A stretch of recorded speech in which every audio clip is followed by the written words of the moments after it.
c'est pas trop compliqué. Si vous commencez à regarder à des macrophages, des monocytes, des polynucléaires, ça devient un casse-tête. Parce que si vous passez les cellules toutes seules, elles sont déjà fluorescentes. D'accord? Et à un moment, je travaillais avec un ingénieur des ponts et chaussées qui s'occupe des routes, et regardait la pollution de l'eau. Quand il pleut, vous savez, il y a l'eau qui tombe sur les routes, puis ça s'écoule dans l'eau. Et c'est très très pollué. Et lui, il voulait mesurer la pollution, parce qu'il y a tous les débris de gazole, etc. Alors, il a amené des algues, il a pris des algues qui étaient dans l'eau, il a amené des algues, on les regarde de ces mecs. Les algues, elles sont très très fluorescentes, par exemple. Tout ce qui contient la chlorophylle, c'est comme ça. Pas besoin de marqueurs. Et plus c'est toxique, plus les algues s'asphyxient et la fluorescence baisse. Parce qu'il y a chlorophylle. Okay. Donc il y a des cellules qui sont très fluorescentes toutes seules et des fois c'est intéressant de les analyser. Il y a par exemple des gens qui travaillent sur le plancton dans les mers et ils ont pas besoin de marquage. Donc en fait ils ont un cytomètre qui plonge le cytomètre il marche tout seul au fond de la mer et récupère dedans. Bon, c'est donc il faut tenir compte de l'autofluorescence de la cellule. Ok. Mais la deuxième chose dont il faut qu'on tenir compte, c'est ce que je vous ai dit tout à l'heure, un anticorps avec un fluorochrome peut se coller tout seul sur une cellule. Alors c'est très peu, c'est 0,1%, c'est tout ça, mais ça vous crée un bruit de fond. Et sur certaines cellules, ça peut être augmenté. Monocyte, macrophage par exemple. Ok. Alors soit l'anticorps il se pose tout seul, parce qu'il a envie de se poser, d'accord, comme il se pose au fond du tube n'importe où, donc il se pose sur une cellule, et ça vous fait un bruit de fond. Vous pouvez aussi avoir, il y a peu d'autographes, sur votre cellule, vous pouvez avoir des récepteurs en anticorps. Sur le macrophage, il y a des récepteurs à immunoglobulines.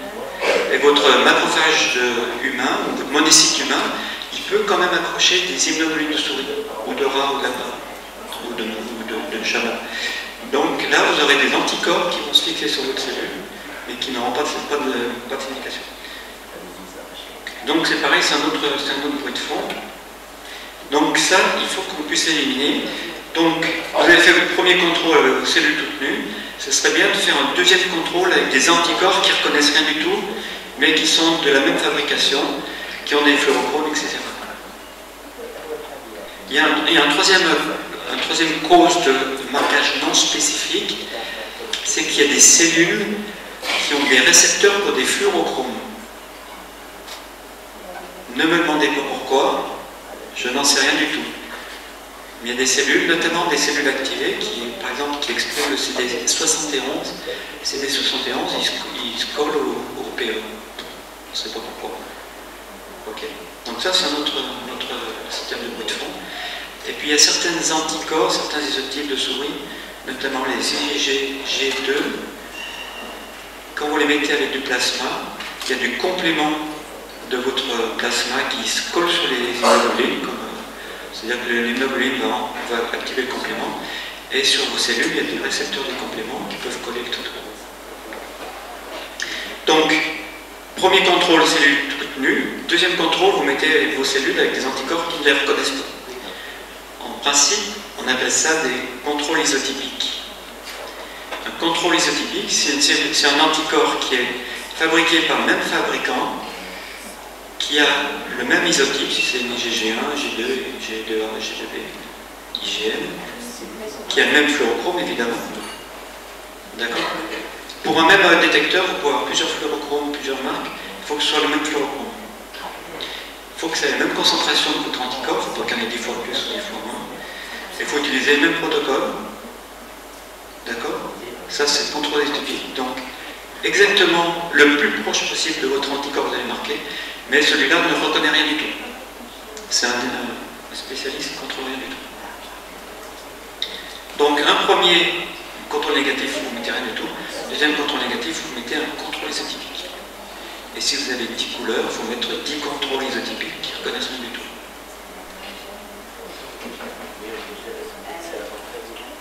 Alors en pratique, on triche un peu, parce que ça vous fait beaucoup de négatifs. Donc quand vous mettez au point un protocole, il faut utiliser tout ça. D'accord? Mais après, quand vous allez passer vos 150 échantillons, il faudra pas faire 150 x 3 contrôles, parce que ça devient ingérable et très coûteux.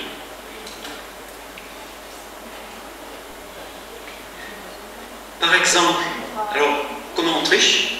Normalement on n'explique pas comment on triche dans les cours, mais comme on est entre nous, on a le droit de dire comment on triche, Monsieur le Président. Comment on triche? Par exemple, dans votre groupe de cellules, vous êtes quasiment sûr qu'il y a des cellules qui ne seront pas reconnues. Par exemple, vos lymphocytes CD3, ils seront reconnus par le CD3, mais vous savez qu'il y a des lymphocytes B qui ne seront pas reconnus. Donc vous pouvez utiliser vos lymphocytes B comme des contrôles négatifs. Ok? Donc là c'est assez bien parce que c'est un contrôle interne. Vous avez vos cellules qui sont dans le tube, qui ont les mêmes conditions, le même anticorps, et vous savez que c'est négatif. Alors, par exemple, là je vous, toujours sur mes lymphocytes, T, d'accord? Je veux savoir où est positif le CD56 et où il est négatif. Ben, j'utilise comme contrôle les CD4. Sur les CD4, il est très rare qu'on ait du CD56, donc je considère qu'ici c'est négatif. Et j'utilise le même niveau pour le CD8, et je considère qu'ici c'est positif. D'accord? Alors c'est faux ce que je vous dis, parce que vous voyez qu'il y a un petit peu de CD4 comme du CD56, on ne voit pas ça dans le livre, mais on voit ça en réalité. Et puis c'est pas tout à fait le même, c'est pas le même fluorochrome, donc c'est pas tout à fait les mêmes conditions avec les compensations, mais c'est au moins une méthode objective de séparer le positif et le négatif. Donc, quand vous commencez un nouveau protocole de marquage, vous utilisez d'abord votre cellule toute nue, ensuite vos cellules avec un contrôle isotypique, et ensuite vous utilisez vos cellules avec un anticorps. D'accord? Comme ça, vous êtes sûr que vous n'interférez pas. Vous utilisez le FITC, ensuite un tube FEPE, un tube, etc. Si vous avez 10 couleurs, vous utilisez 10 tubes, etc. Et après, vous commencez à mettre vos cellules avec les 10 anticorps mélangés pour voir ce que ça donne au total. D'accord? Donc mettre au point un protocole, c'est assez long. Vous ne pouvez pas faire ça dans les 10 minutes. Vous ne pouvez pas dire, si vous allez voir, si vous faites votre expérience dans votre coin et après vous allez dans le laboratoire estimé, vous ne pouvez pas dire, prépare-toi, j'arrive, j'ai tous mes tubes. Il faut bien tout préparer. Et puis après, c'est encore plus compliqué. Si vous avez 4 marquages, on va prendre ça, vous avez 4 marquages. Vous savez qu'un seul marquage, chaque marquage va donner un bruit de fond, mais vous ne savez pas ce qui va se passer avec les 4, tout mélangé. D'accord? Et donc, si vous n'êtes pas sûr de votre négatif, de votre seuil de positivité, le mieux, ce serait, par exemple pour le CD56, c'est d'utiliser tous les marqueurs, sauf ceux qui vous intéressent. D'accord? Vous faites un marquage complet, tous les anticorps, les 4, sauf un, le CD56 par exemple. Si je mets du CD3, CD4, CD8, CD56, je fais un autre tube où je mets CD3, CD4, CD8 et un contrôle typique à la place de mon CD56 pour être sûr que j'ai un vrai négatif compte tenu du mélange de ma soupe d'anticorps. Sur 2 ou 3 marquages, ça joue pas beaucoup. Sur 10 anticorps, c'est très important. Ça, c'était proposé par Mario Rotorer, qui est le pape de la cytométrie aux États-Unis. Et il appelait ça le full FMO, le full fluorescence minus 1. Tout moins 1, total moins 1.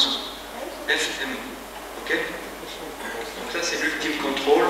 Quand vous avez tout fait vos réglages, vous faites le petit dernier, le FMO. Alors, si vous avez, pareil, 10 couleurs, il faut faire 10 FMO.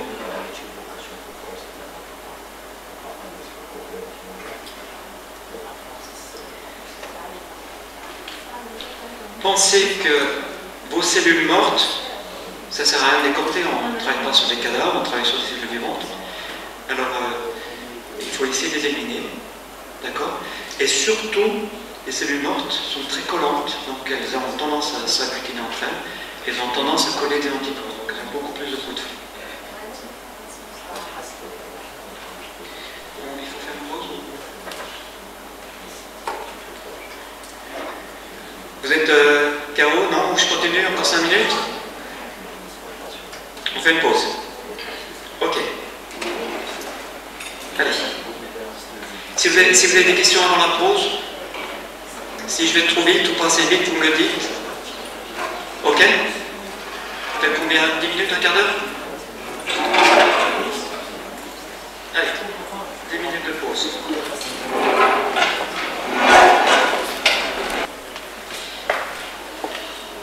Vous prenez l'exemple d'une cellule qui a 10 récepteurs. Alors, en pratique, c'est plutôt entre 10 000 et 100 000 récepteurs. Une protéine à la surface de la cellule, hein, c'est assez important. Si vous avez une cellule qui a un nombre, pour simplifier, je vais parler des petits chiffres, de petits chiffres. Donc une cellule qui a 10 récepteurs. Si vous ne mettez pas d'anticorps, ça va vous donner votre négatif de la cellule toute nue. D'accord? Ou si vous mettez un anticorps contrôle lipidique. Sur les 10 récepteurs, si vous mettez 5 anticorps, les 5 anticorps vont se coller sur la cellule et vous allez avoir un signal. D'accord? Si vous mettez 7 anticorps, vous allez avoir un signal un peu plus fort. Si vous mettez 10 anticorps, vous allez avoir un signal maximum, parce que toutes les molécules qui sont présentes sur la surface de la cellule auront un anticorps, donc auront un fluorochrome. D'accord? Si vous mettez 20 anticorps, toutes les molécules à la surface de la cellule, normalement, devraient être marquées, et il restera des anticorps dans le surnageant, qui peuvent se déposer un petit peu n'importe où. Ok?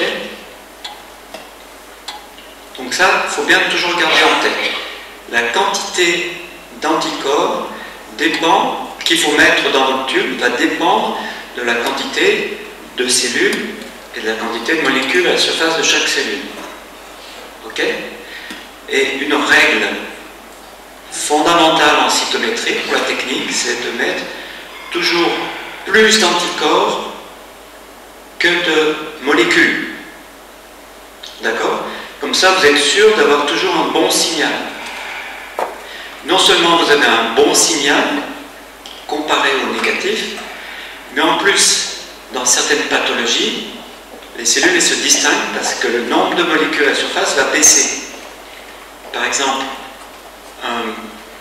une cellule monocytaire qui est bien mature, elle va avoir beaucoup de CD14, mais si elle n'a pas fini de cuire, si elle est un peu anormale, elle n'aura pas eu le temps de produire assez de CD14, et donc le nombre de molécules à sa surface va baisser, et donc le signal va baisser. Et un signe de détection des leucémies, c'est de trouver des cellules qui ont un signal moins fort que d'habitude. Okay? Donc c'est important d'être sûr que c'est bien les molécules à la surface des cellules qui ont diminué et que ce n'est pas parce que vous n'avez pas mis d'anticorps. Ok? Pas mis assez d'anticorps. Donc il faut toujours avoir, c'est une règle fondamentale, toujours avoir plus d'anticorps que de molécules sur vos cellules. Ok? Donc on travaille toujours à saturation.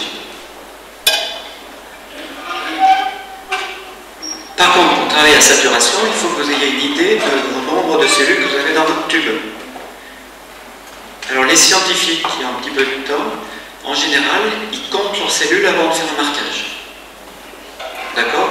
Et en principe, ils font toujours un marquage sur un nombre connu de cellules, un nombre constant de cellules. Comme ça, ils peuvent bien comparer. Nous, en diagnostic dans l'hôpital, très rarement, on compte les cellules, on ne prend pas le temps de compter les cellules. Et vous avez des patients qui peuvent avoir 1000, 2000, 3000 monocytes dans le sang, mais vous avez des patients avec des leucémies qui peuvent avoir 100 fois plus. D'accord? Donc il faut bien tenir compte de ça.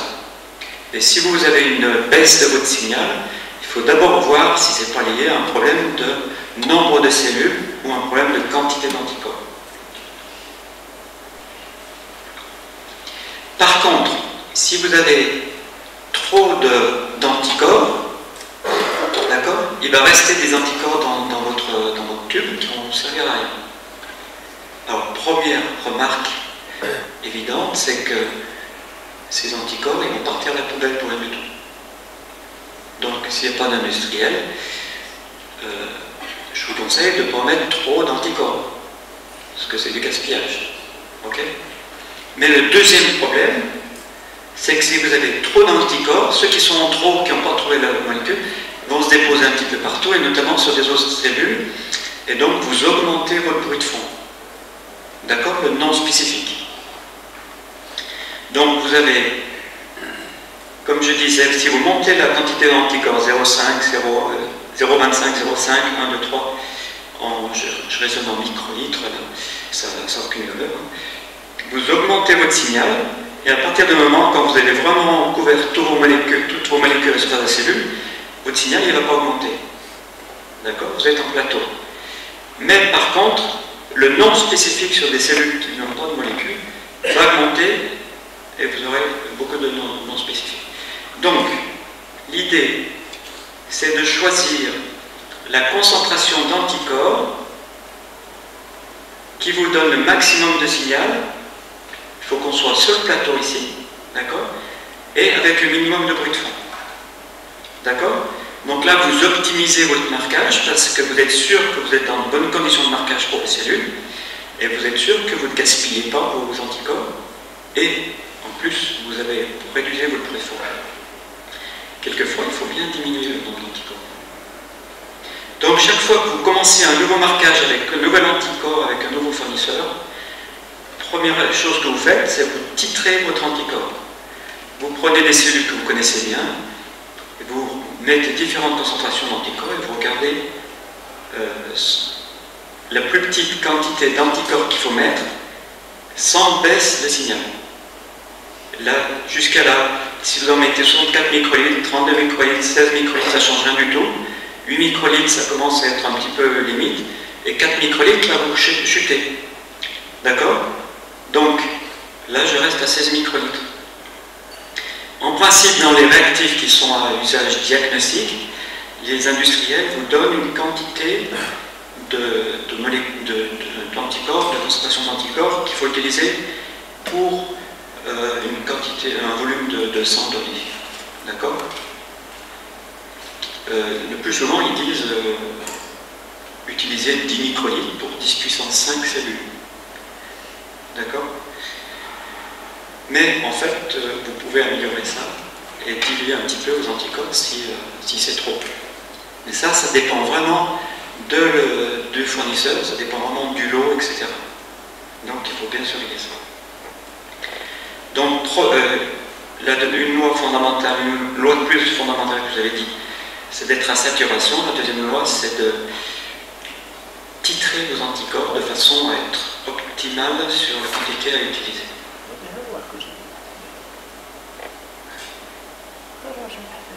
J'ai une autre remarque là pendant qu'on est là-dessus, c'est que lorsque vous êtes en excès d'anticorps, et ça on ne peut pas tout le prévoir, mais il faut toujours essayer d'être en excès, vous avez du bruit de fond. Pour vous débarrasser des anticorps, là, le mieux c'est de laver vos cellules après le marquage. Vous faites votre marquage, vous prenez vos cellules, vous mettez les anticorps dessus, vous incubez 20 minutes, 30 minutes, d'accord? Et ensuite, vous lavez l'excès d'anticorps, donc vous mettez du PBS, vous remplissez votre centrifugé, comme ça vous avez enlevé l'excès d'anticorps, vous êtes sûr qu'ils ne vont pas se déposer, vous baissez votre bruit de fond, et ça baisse beaucoup le bruit de fond, d'accord? Donc en principe, on vous dit toujours de laver vos cellules après le marquage. En pratique, en diagnostic de tous les jours, très souvent on ne fait pas de lavage. Quand vous regardez dans les protocoles, ils mettent marquage, éventuellement lisse, si c'est sur du temps total, ils disent wash ou non wash. Okay. Est-ce qu'il y a du lavage ou pas de lavage?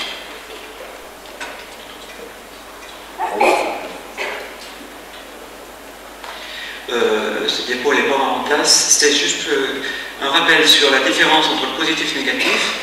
Je vous ai parlé d'une vallée, on met le seuil au milieu de la vallée entre le négatif et le positif.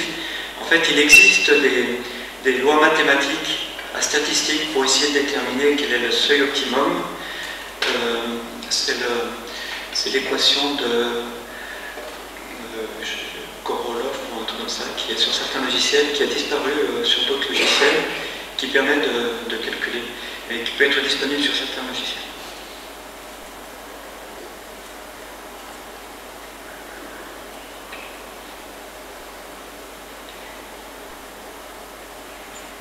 Alors j'ai dit qu'il fallait bien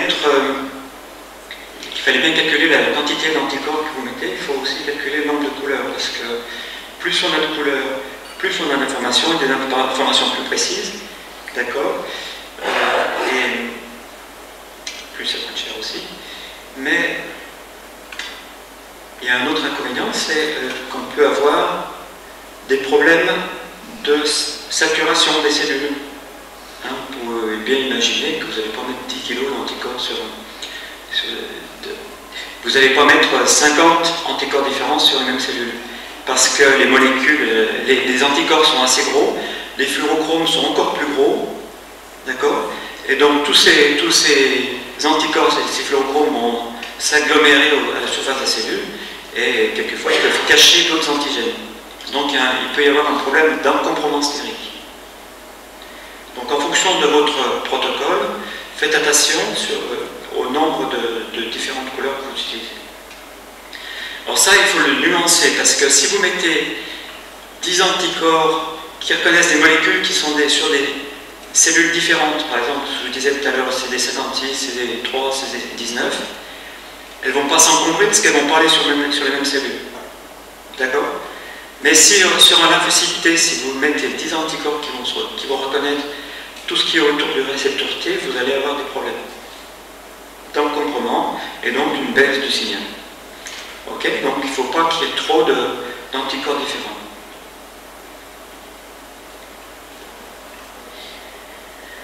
Alors, je reviendrai sur notre remarque aussi un petit peu plus loin.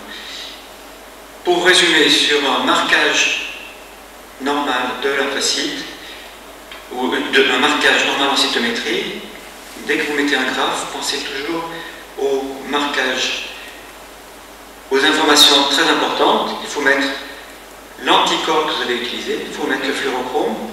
Je me souviens qu'on avait discuté au cours du séminaire des problèmes d'éventuellement d'interférence entre fluorochrome sur des résultats de UV. Et en fait, on ne pouvait pas vraiment raisonner parce qu'on ne savait pas les fluorochromes qui étaient utilisés sur le graphe. Donc c'est important d'avoir toutes les informations. L'anticorps, les fluorochromes, les gates, les fenêtres, ok, et la fenêtre de conditionnement de votre population. Pensez à la stratégie, à la hiérarchie. Donc, pour résumer cette partie de cours, là, pour faire une bonne analyse en cytométrie, il faut faire très attention à la constitution de votre cytomètre, savoir comment sont installés les filtres, les miroirs, savoir quelle est la partie de votre spectre qui va être détectée, d'accord, en fonction du filtre. Donc c'est très important d'avoir les filtres.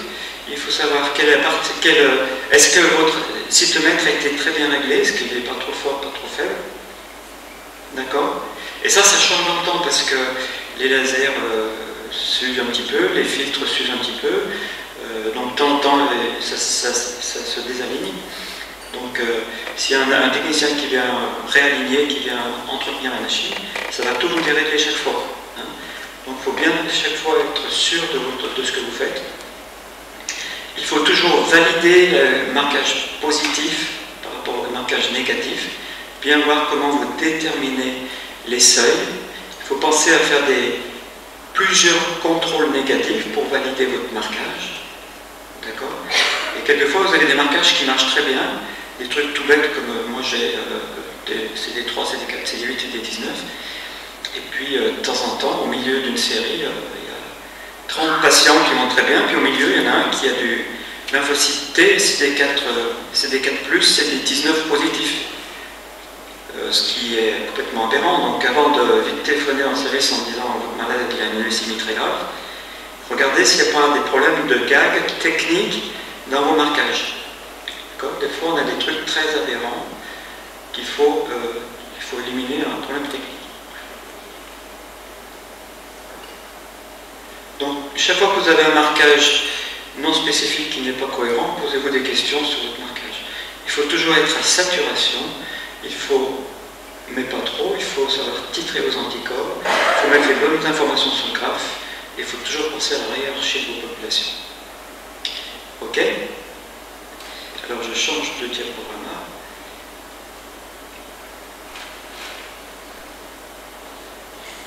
Et on va parler de la gestion des fluorochromes.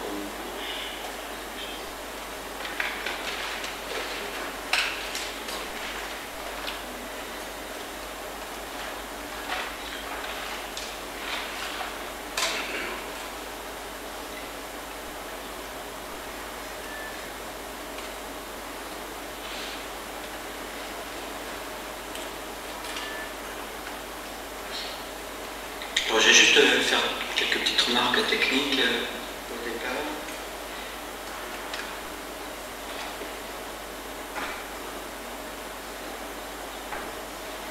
Donc le but c'est quand même de travailler sur des cellules séparées. Alors les cellules séparées, ce qu'on fait souvent en immunologie, c'est on fait un ficole, en hématome si vous le faites des fois, on fait un ficole. Et faire les ficoles, ça permet d'éliminer beaucoup de cellules déjà.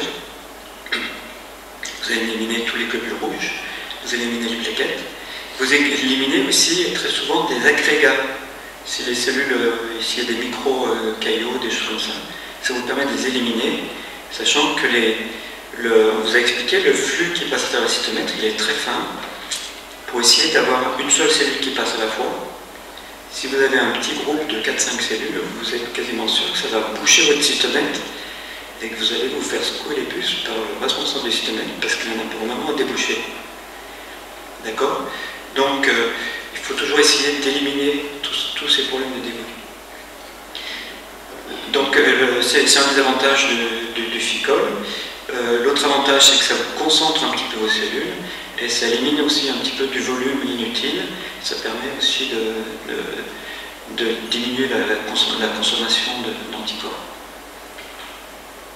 Mais quelquefois, et pour aller plus vite, et c'est ce qu'on fait de plus en plus en médecine, en diagnostic, on travaille sur le sang total, sur des cellules non séparées, donc dans lequel on a beaucoup de plaquettes, beaucoup de globules rouges. Alors on essaye de les éliminer, on fait le marquage dessus directement sur le sang, donc on n'a aucune idée du nombre de cellules qu'il y a dedans. On fait le marquage directement, et après on essaye d'éliminer les globules rouges en les faisant éclater par choc osmotique ou par lyse des globules rouges. Donc la séquence normale de marquage en cytométrie, vous prenez vos cellules, vous les séparez un petit peu, vous les lavez, vous mettez vos anticorps, vous incubez, et la durée moyenne, en 20 minutes, vous avez largement assez pour bien marquer. Ensuite, vous lavez et vous passez au cytomètre. Et vous essayez de passer au cytomètre assez rapidement, parce qu'après, les cellules s'abîment, la fluorescence se dégrade, etc. Et on vous a dit tout à l'heure qu'il fallait faire très attention à la lumière du jour qui dégrade les fluorochromes. Si vous regardez un fluorochrome, une cellule marquée au microscope, vous voyez la fluorescence baisser. Donc c'est quelque chose de très important. Donc vous faites toutes les incubations à l'abri de la lumière dans un placard. Ça c'est les marquages classiques. Très souvent, je vous ai dit, on travaille sur du sang total, donc à ce moment-là, vous prenez une goutte de sang, 50 microlitres, 100 microlitres, vous mettez directement les anticorps dessus, vous marquez, et après il faut se débarrasser des globules rouges en mettant une solution de lyse des globules rouges. D'accord? Et quelquefois, on fait lyse, no wash, on passe directement au cytomètre. Ce qui est quasiment le seul moyen de faire des valeurs absolues, de mesurer la concentration exacte de cellules en cellules par microlitre. Mais on est exposé à des mauvais bruits de fond et à des problèmes techniques. Sinon, vous faites votre liste, vous lavez vos cellules et vous faites votre marquage. Et vous passez au cytomètre. Et quand vous avez des marquages faibles, vous avez intérêt à laver. D'accord? Si vous voulez faire des marquages sur des lymphocytes B et que vous vous voulez regarder les immunoglobulines de surface de vos lymphocytes B ou les chaînes légères par exemple, vous en avez 1000 fois plus dans le plasma. Donc vous ne pouvez pas faire un marquage de lymphocyte B sur du sang total. Il faut d'abord laver, enlever le plasma, et ensuite vous faites votre marquage. D'accord?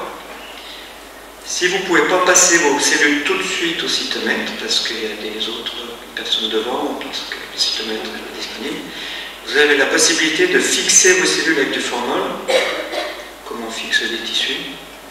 Alors il faut savoir que ça abîme un peu les molécules de surface, donc il vaut mieux fixer après le marquage aux anticorps. Mais la fixation abîme aussi un petit peu les fluorochromes, donc ça a quand même des inconvénients. Si vos cellules sont marquées, vous pouvez les garder 24 heures. Vous les gardez 24 heures à l'abri de la lumière dans le frigo, et vous attendez pas une semaine. Ok? Parce qu'une semaine, vous n'aurez pas de marquage. Vous n'aurez plus de fluorescence.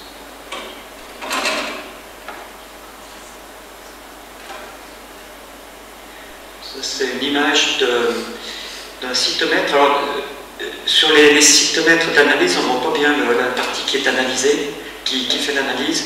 Ça, c'est un trigger, parce que c'est directement exposé. Donc, vous avez l'aiguille ici. Donc, l'échantillon, il remonte dans l'aiguille, il va traverser ici la chambre d'analyse, puis après, il part soit au tri, soit à la poubelle. D'accord? Et donc, la partie qui est analysée, elle est très très petite. Elle est très petite, elle est traversée par les lasers. Donc, le jour où vous avez un réparateur ou quelqu'un qui vient entretenir votre cytomètre, regardez dedans comme ça. C'est assez joli. Allez, je vais passer tout ça. Alors, la fluorescence, donc vous pensez que votre cellule est active, le fluorochrome est activé quand la cellule passe devant un laser. Ok? Et le fluorochrome va émettre un spectre d'analyse. Et il y a plusieurs spectres en fonction des fluorochromes que vous allez choisir. Il y a plusieurs spectres, et les spectres sont différents entre fluorochromes. Par exemple, j'ai mis deux exemples. J'ai mis du FITC, vous voyez, qui va émettre un peu dans le vert, mais... Alors ça, c'est le spectre d'activation, pardon. Il y a un spectre d'activation dans lequel le fluorochrome peut être activé. Si vous avez un laser rouge qui émet plus haut dans les 600, vous voyez qu'il n'est pas du tout dans le spectre, donc il ne va pas activer le FITC. Il ne va pas activer le PE. Donc pour que votre fluorochrome soit activé, il faut que le spectre d'excitation corresponde au laser. Ok? Et le niveau d'activation de votre fluorochrome va dépendre du niveau à partir duquel votre laser l'active. Par exemple, là, le laser il active une partie du spectre qui n'est pas très forte, donc le fluorochrome va répondre et va rendre la même quantité de fluorescence. Donc si on pouvait l'activer à la partie très forte, on aurait une très forte fluorescence. Si on l'active ici, on aura une très faible fluorescence. D'accord? Mais ça, vous ne choisissez pas toujours parce que vous n'avez pas beaucoup de choix sur les lasers. Sur les gros cytomètres, on arrive à avoir 5, 6, 7 lasers. Donc là, vous pouvez choisir. Et notamment, pour la PE, sur certains gros cytomètres, vous voyez, pour la PE, on a un petit pic d'excitation ici, mais le gros pic, il est ici. Donc sur certains cytomètres, ils n'utilisent plus le laser bleu pour activer le PE, mais ils utilisent un laser jaune qui va activer ici, qui va donner une énorme fluorescence. Donc, un fluorochrome est caractérisé par son spectre d'excitation et par son spectre d'émission. Donc le spectre d'émission, on l'a vu déjà un petit peu tout à l'heure, il dépend du fluorochrome, il n'est pas symétrique. Et vous avez des spectres d'émission qui sont donnés dans les catalogues. Alors, les plus connus, c'est la FITC, vous voyez, donc chaque fois vous avez les caractéristiques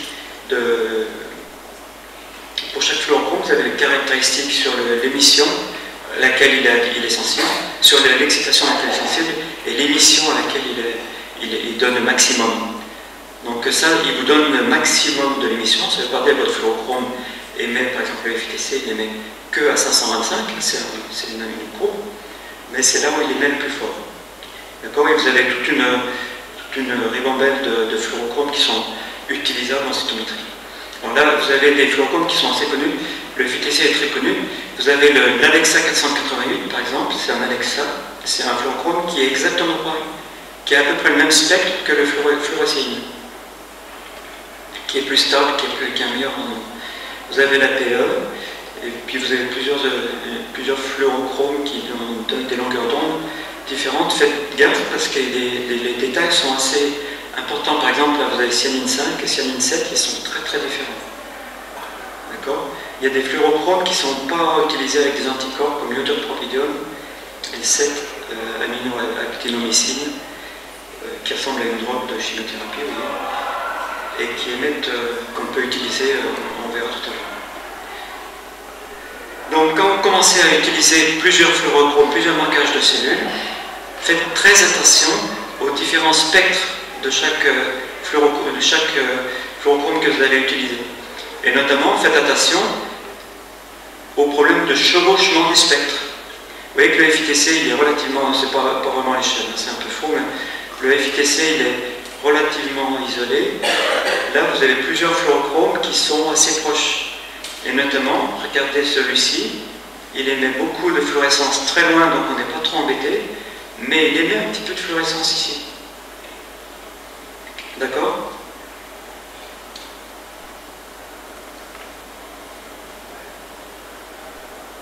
Alors on vous a parlé tout à l'heure des tandems. Les tandems font marcher un système d'activation des fluorochromes qui s'appelle le FRET, fluorescence, Red Energy Transfer, okay, par transfert d'énergie.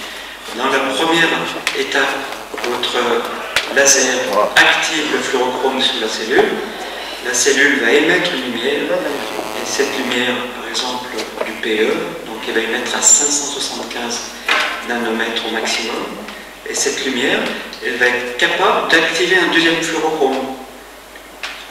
Donc si vous mettez un deuxième fluorochrome qui est attaché au premier, le deuxième fluorochrome va complètement ou pas complètement absorber la lumière par le PE, et il va émettre une lumière différente. D'accord? C'est le principe des tandems.